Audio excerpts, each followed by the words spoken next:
ਰੋਗਾਂ ਵਿੱਚੋਂ ਰੋਗ ਹੈ ਡਾਢਾ, ਜਿਸ ਦਾ ਨਾਮ ਗਰੀਬੀ। ਵਕਤ ਪੈ ਤੋਂ ਛੱਡ ਜਾਂਦੇ ਨੇ ਰਿਸ਼ਤੇਦਾਰ ਕਰੀਬੀ। ਮਾਂ ਮਰੇ ਤਾਂ ਪੇਕੇ ਮੁੱਕਦੇ, ਪਿਓ ਮਰੇ ਘਰ ਵਿਹਲਾ। ਸ਼ਾਲਾ ਮਰਨ ਨਾ ਵੀਰ ਕਿਸੇ ਦੇ, ਉੱਜੜ ਜਾਂਦਾ ਏ ਮੇਲਾ।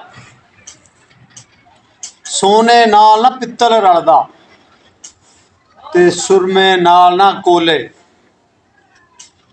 ਕਾਵਾਂ ਦੀ ਕੀ ਕਦਰ ਮੁਹੰਮਦ, ਜਿੱਥੇ ਬੁਲਬੁਲ ਬੋਲੇ। ਬੱਚੇ ਪਾਲਣੇ ਸੌਖੇ ਹੁੰਦੇ, ਔਖੇ ਪਾਲਣੇ ਮਾਪੇ।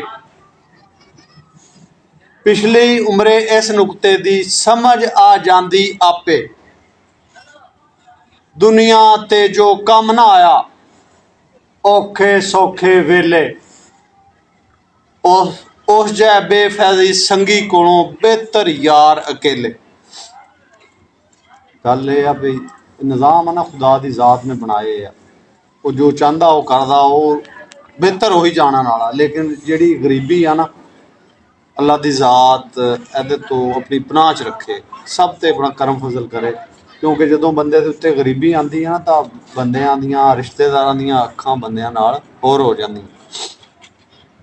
ਫਿਰ ਜਿਹੜੀ ਮਾਂ ਹੁੰਦੀ ਆ, ਮਾਂ ਵਰਗਾ ਅਨਮੋਲ ਰਿਸ਼ਤਾ, ਮਾਂ ਵਰਗਾ ਬਾਪ ਵਰਗਾ ਕੋਈ ਨਹੀਂ। ਜਦੋਂ ਮਾਂ ਬਾਪ ਟੁਰ ਜਾਂਦੇ ਆ ਨਾ, ਤੇ ਫਿਰ ਗੱਲਾਂ ਮੁੱਕ ਜਾਂਦੀਆਂ।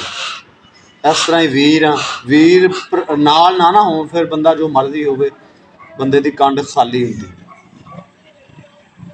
ਦੁਨੀਆਦਾਰੀ ਆ, ਤਲਕ ਦੇ ਵਿੱਚ ਅਗਰ ਕੋਈ ਸੱਜਣ ਬੇਲੀ ਬੰਦੇ ਦੇ ਉੱਤੇ ਭੀੜਾ ਬਣ ਜਾਵੇ, ਉਹ ਕੰਮ ਨਾ ਆਵੇ, ਫਿਰ ਉਹ ਜਿਹਾ ਰੋਲੇ ਤੋਂ ਬੰਦਾ ਇਕੱਲਾ ਹੀ ਚੰਗਾ ਹੁੰਦਾ।